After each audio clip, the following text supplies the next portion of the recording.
사냥을 좋아하는 어떤 왕이 있었습니다.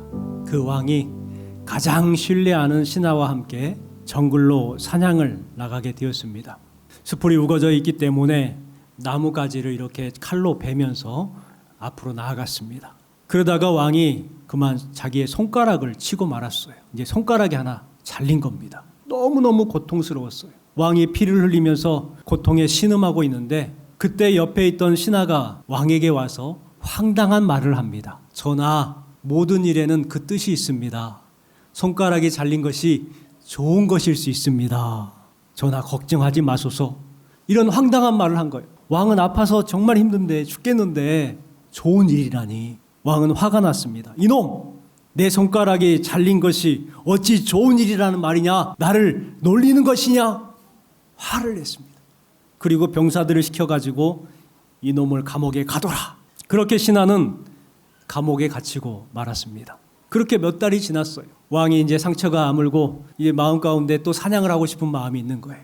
그래서 왕이 몇 명의 군사를 데리고 이제 사냥을 하러 정글로 갔습니다. 그런데 짐승이 하나 딱 나타난 거예요.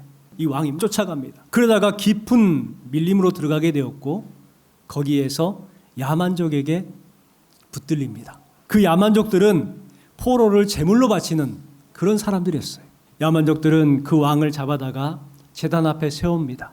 그리고 그 부족의 족장이었던 사람이 와가지고 무섭게 생겼어요. 이제 왕을 살피는데 다른 데는 다 온전한데 뭐가 없어요?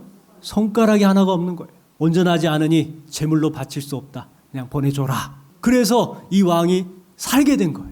그 신하가 했던 이야기가 생각이 납니다. 감옥으로 달려가가지고 손가락 하나가 없어서 내가 살아도 올 수 있었다.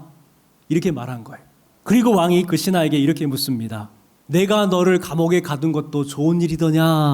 하고 물어봐요. 그러니까 그 신하가 이렇게 말합니다. 네, 제가 감옥에 갇히지 않았다면 분명 왕과 함께 사냥을 나갔을 겁니다. 저도 야만족들에게 잡혔을 것이고 왕은 손가락이 없기 때문에 살겠지만 저는 온전하기 때문에 죽었을 겁니다. 그러니 감옥에 있는 것이 저에게는 좋은 일이지요. 하고 이야기한 거예요. 여러분, 우리가 살아가면서요, 이해할 수 없는 일들을 경험하게 됩니다. 열심히 일했는데 실패를 하고 건강을 잃기도 하고 배신을 당하기도 하고 금전적 어려움을 당하기도 합니다. 그럴 때 우리는 이런 질문을 하게 돼요. 나는 잘못이 없는 것 같은데 나에게 왜 이런 일이 일어날까? 내가 재수가 없는 건가? 뭘 잘못했지? 내가 하나님 믿고 교회 다니는데 하나님께서는 왜 도와주시지 않지? 왜 나를 이렇게 힘들게 하시지? 그러면서 후회하고 원망하고 자신의 일을 불행이라고 생각하게 합니다. 하지만 시간이 지나고 나면은요, 어떻습니까? 그때는 정말 힘들었는데 그 실패가 오히려 더 큰 불행을 막아줬다는 것을 알게 될 때가 있어요. 새로운 길이 되었구나, 오히려 전화위복이 되어서 내게 은혜가 되었구나라는 하나님의 섭리를 발견할 때가 있다는 것입니다. 이스라엘 백성들이 바벨론에 의해서 멸망당했습니다. 나라가 망한 거예요. 여러분, 이것은 좋은 일일까요? 안 좋은 일일까요? 나라가 망했는데 어떻게 좋은 일이 될 수 있어요? 예루살렘 성은 불탔고 성벽과 성문은 무너져 내렸습니다. 그리고 바벨론에 의해서 이스라엘 백성들은 포로가 되어 70년의 노예 생활을 해야 했습니다. 가장 힘든 시기에 다시 한번 여러분에게 묻습니다. 그것이 좋은 일이었을까요? 안 좋은 일이었을까요? 우리는 쉽게 대답하지 못합니다. 분명한 것은 거기에도 하나님의 섭리가 있었다는 거예요. 이스라엘의 멸망은 표면적으로 보면은 바벨론이라는 거대한 나라의 군사력에 의해서 이스라엘이 망한 것처럼 여겨집니다. 그런데 이스라엘이 망한 근본적인 이유가 뭐였을까요? 성경은 그것에 대해서 이렇게 말합니다. 이스라엘 백성이 여호와 앞에 악을 행함으로, 이스라엘 백성들이 여호와 앞에서 악을 행함으로 그들이 그렇게 됐습니다. 오만하고 어리석은 인간들이 쾌락을 탐하고 하나님을 버렸어. 그렇게 멸망을 당했다고 성경은 기록하고 있어요. 사람들은 폐허가 돼버린 이스라엘, 예루살렘을 바라보면서 저들은 끝났다, 회복 불가능하다 포기했습니다. 그러나 사람들은 그렇게 보았지만 하나님은 어땠을까요? 이스라엘과 무려 1600km가 떨어진 페르시아의 수상궁이라는 곳에 한 사람을 통해서 역사하기 시작합니다. 그 사람이 누구였을까요? 느헤미야입니다. 느헤미야는 페르시아의 술 관원장이었습니다. 이 술 관원장은 단순히 술을 만들거나 술 따르는 사람이 아니에요. 당시에는 왕에 대한 위협이 많았어요. 특히 독살이 많았죠. 그래서 이 술이라든지 음료를 관장한다는 것은 내가 믿을 수 있는 사람을 세우는 거예요. 그렇기 때문에 매우 중요한 관직이지요. 바로 느헤미야가 그 술 관원장으로서 고위직이었습니다. 아닥사스 왕 제20년 기스롤에 이 느헤미야가 왕궁에 있는데요. 동생 하나니가 이스라엘 에루살렘을 갔다가 돌아옵니다. 그때에 반가워서 느헤미야가 그래 에루살렘은 어떠하더냐 하고 묻습니다. 그러니까 하나니가 대답을 하는데 심각한 대답을 하는 거예요. 같이 한번 읽어볼까요? 그들이 내게 이르되 사로잡힘을 면하고 남아있는 자들이 그 지방 거기서 당하고 능욕을 받으며 에루살렘 성은 허물어지고 성문들은 불탔다 하는지라. 큰 환난을 당하고 능욕을 당하고 에루살렘 성은 허물어지고 성문들은 불탔습니다. 심각한 이야기라는 거예요. 1600km 떨어진 곳에서 그 소식을 듣고 느헤미야가 아파하기 시작합니다. 그 말을 듣고 아파하기 시작해요. 느헤미야 이전에 이미 포로기한이 2번이 있었습니다. 1차 포로기한 때 스룹바벨과 49,897명이 1차 포로기한을 했어요. 그래서 에루살렘 성전을 재건을 했죠. 그런데 성벽은 재건하지 못했어요. 또 2차 기한이 있었습니다. 에스라가 1754명을 이끌고 에루살렘으로 갔어요. 그리고 신앙 개혁을 했었죠. 그러면 뭔가가 바뀌었을 줄 알았어요. 그런데 똑같이 에루살렘은 처참했어요. 이 말을 듣고 느헤미야는 눈물을 흘립니다. 그리고 금식합니다. 내가 이 말을 듣고 앉아서 울고 수일 동안 슬퍼하며 하늘의 하나님 앞에 금식하며 기도하여. 소식을 듣고 느헤미야가 어떻게 했어요? 울었어요. 슬퍼했어요. 금식했습니다. 그리고 기도합니다. 느헤미야는 어떤 사람이냐면 바벨론 포로 3세대입니다. 3세. 그 할아버지가 바벨론으로 이제 포로로 끌려온 거예요. 그리고 거기에서 아들을 낳고 손주를 낳은 거예요. 그 손주가 느헤미야입니다. 느헤미야는 에루살렘에 가본 적이 있어요? 없어요? 한 번도 없어요. 어떻게 생긴지도 몰라요. 하지만 에루살렘 성전과 자신의 민족을 생각하면서 울고 슬퍼하며 금식하고 기도하기 시작합니다. 여러분, 성숙한 사람은 이와 같은 사람입니다. 민족과 가정과 교회를 생각합니다. 그런데 현대 사람들을 보면은 이런 것들에 대해서는 별로 관심이 없는 것 같습니다. 진짜 중요한 것에는 관심이 없고 그저 먹고 사는 것, 먹고 누리는 것, 노는 일, 취미생활, 여가생활, 꼭 영원히 살 것처럼 그런 것에만 관심이 많습니다. 그러면서 조금 힘들어지면 어떻게 돼요? 힘들다고 불평하기 시작합니다. 느헤미야는 불평하고 탓하지 않았습니다. 느헤미야가 미숙한 사람이었다면 아마 스룹바벨을 욕했을 거예요. 스룹바벨은 뭐 했대? 에스라는 또 뭘 했대? 비난했을 겁니다. 나와는 아무 상관이 없는 것처럼. 그런데 성숙한 사람은 달라요. 느헤미야는 비난 대신에 아파하고 기도합니다. 전혀 상관이 없는 사람이지만 그들의 고통을 내가 같이 아파할 수 있겠어요? 하지만 함께 아파합니다. 하나님은 이런 성숙한 사람을 통해서 일하신다는 것을 알 수가 있습니다. 오늘 말씀에는 느헤미야가 3차로 예루살렘에 도착했을 때에 있었던 상황에 대해서 알려주는 말씀이 기록되어 있습니다. 느헤미야가 왕의 허락을 받고 많은 군사들과 또 성벽을 재건할 수 있는 자재를 들고 예루살렘에 도착을 합니다. 그런데 도착하자마자 방해꾼들이 있어요. 그 사람들이 누구였냐면 모압 사람이었던 산발락과 암몬 사람이었던 도비아입니다. 그들이 거기에서 정권을 잡고 느헤미야가 오니까 싫었던 겁니다. 그래서 느헤미야가 하는 것들을 다 방해를 하죠. 그런데 느헤미야가 그 어려운 일들을 다 극복하고 성벽을 재건을 하는데 성공을 합니다. 기적이 일어난 거예요. 느헤미야는 어떻게 그런 위대한 일을 할 수 있었을까? 느헤미야의 자신의 입으로 고백하는 말씀이 오늘 주신 8절에 기록되어 있습니다. 하나님의 선한 손이 나를 도우심으로 왕이 허락하고. 느헤미야가 똑똑해서, 느헤미야가 말을 잘해서, 아닥사스다 왕이 선해서 허락한 게 아니라 하나님의 선한 손이 도우심으로 그렇게 성공할 수 있었다는 거예요. 느헤미야는 어떻게 흥왕하는 사람이 될 수 있었을까요? 오늘 주신 말씀을 통해서 한번 생각해 보면서 저와 여러분도 흥왕하게 하는 사람이 되었으면 좋겠습니다. 가장 먼저는요, 시대의 아픔을 자신의 아픔처럼 공감하는 사람입니다. 2절 3절 말씀에 보면은 왕이 내게 이르시되 내가 병이 없거늘 어찌하여 얼굴에 수심이 있느냐 이는 필연 내 마음에 근심이 있음이로다 하더라. 여러분, 이 문장을 보면은 좀 긴박한 감정이 느껴지지 않으세요? 왕에게 술 맡은 관원장으로서 왕을 보필을 하는데 왕을 즐겁게 해야 돼요. 그런데 자신의 얼굴이 울상인 거예요. 그런데 왕이 그걸 보고 야, 너 병이 없는데 어찌 얼굴이 수심이 있냐? 너 분명히 마음에 근심이 있구나. 이렇게 말하는 거예요. 이 말은 지금 느헤미야는 매우 어려운 일을 당한 거예요. 죽을 수도 있어요. 감히 왕을 근심케 해? 왕 앞에서 그런 얼굴을 보여? 그런 상황이기 때문에 2절 하반절에 뭐라고 말합니까? 그때에 내가 크게 두려워하여. 자신이 위험에 처한 거예요. 죽을 수도 있어요. 느헤미야는 솔직하게 사실을 이야기합니다. 여러분, 크게 두렵기 때문에 변명할 수도 있잖아요. 어제 잠을 잘못 자갖고 그래요. 아니요, 제가 속이 불편해서 그래요. 뭐 이렇게 변명할 수 있잖아요. 그런데 느헤미야는 어떻게 했어요? 사실대로 이야기했어요.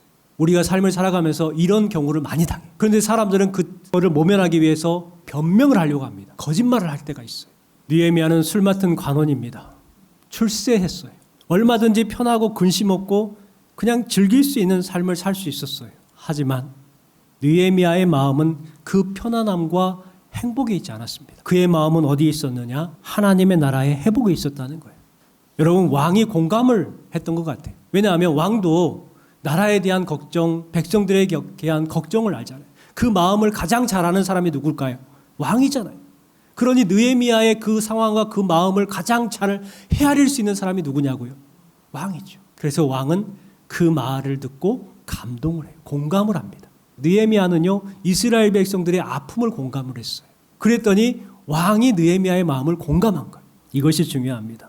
느헤미야는 예루살렘 소식을 듣고 그냥 지나치지 않았습니다. 울었고 금식했고 기도했습니다. 왜 그랬을까요? 무너진 성벽이 안타까운 거예요. 이 고통당하고 있는 그 예루살렘에 있는 사람들이 아픔이 느껴지는 거예요. 저들의 아픔이 나의 아픔이라는 거예요. 그래서 내가 뭘 해야 되지 않을까? 하나님, 제가 뭘 해야 될까요? 하나님 앞에 기도하고 있는 거예요. 여러분, 저는 이것을 가리켜서 거룩한 부담이라고 생각합니다. 거룩한 부담. 흥황하게 하는 사람의 특징이 바로 이것입니다. 하나님 앞에 거룩한 부담이 있는 삶. 어떤 사람들은 그냥 지나치는데 어떤 사람은 마음에 걸리는 거예요. 어떤 사람은 누군가 하겠지 하는데 어떤 사람은 계속해서 부담이 되어 자기가 하고자 하는 마음이 생긴다는 거예요. 오늘 우리 주변에도 무너진 성벽 같은 것들이 참 많아요. 무너진 가정이 있고 눈물 흘리는 사람들이 있고 갈등과 분열, 아파하는 교회들이 있고 텔레비전의 뉴스를 들어보면 지역 갈등과 정치적 갈등 속에서 그렇게 있는 모습들을 발견하게 됩니다. 여러분, 우리는 그 모습을 보고 무엇을 하고 있습니까? 신앙은요, 나만 잘 되면 되는 것이 아니에요. 내 가정만 평안하면 되는 것이 아니에요. 시대의 아픔을 보고 이웃의 눈물을 보고 그들의 아픔을 공감해주고 그들의 아픔을 품어줄 수 있는 그러한 믿음이 우리의 믿음이 되었으면 좋겠습니다. 여러분, 하나님께서 우리에게 주시는 거룩한 부담을 붙들고 느헤미야처럼 응답하는 저와 여러분 되기를 주님의 이름으로 축원합니다. 두 번째는요, 자신의 자리에서 충성하는 사람이 흥황하게 하는 사람이 돼요. 느헤미야는 왕의 술관원으로서 인정받는 사람이었습니다. 그래서 왕은 느헤미야에게 내가 무엇을 원하느냐 하고 물어봐요. 인정받지 못하는 사람, 존중받지 못하는 사람, 그런 사람에게 그렇게 물어보겠어요? 너나 잘해 임마 이러겠죠. 네 일이나 잘해 임마. 그런데 느헤미야는 그 왕궁에서 술관원으로서 인정을 받았어요. 내가 무엇을 원하느냐 왕이 물었을 때에 느헤미야는 잠시 하나님 앞에 기도한 후에 자신의 생각과 마음에 있는 것을 이야기합니다. 왕에게 도움을 요청했고 예루살렘 성벽을 다시 세우는 일을 위해서 필요한 것들을 제공해주고 나를 보내달라, 이 요청이었습니다. 왕의 입장에서는 정말 황당한 요청이죠. 반역하는 거예요. 그런데 들어줍니다. 왜냐하면 느헤미야의 성품과 충성을 신뢰했기 때문에 그래요.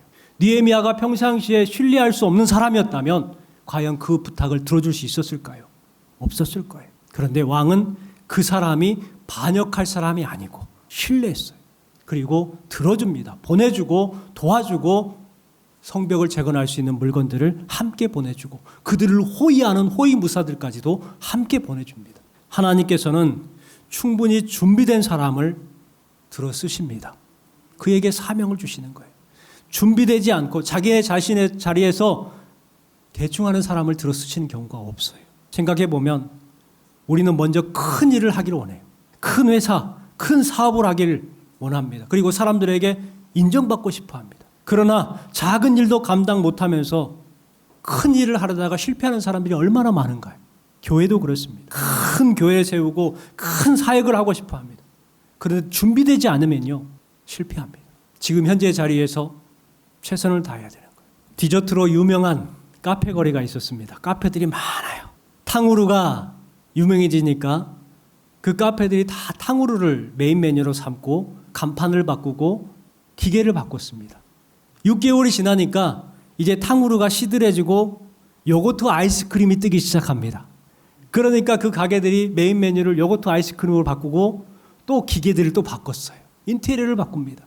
돈이 많이 들어가겠죠. 그런데 또 6개월이 지나니까 이번에는 두바이 초콜릿이 유행이네. 그래가지고 또 간판을 바꾸고 디자인 인테리어를 바꾸고 기계를 바꿨어요.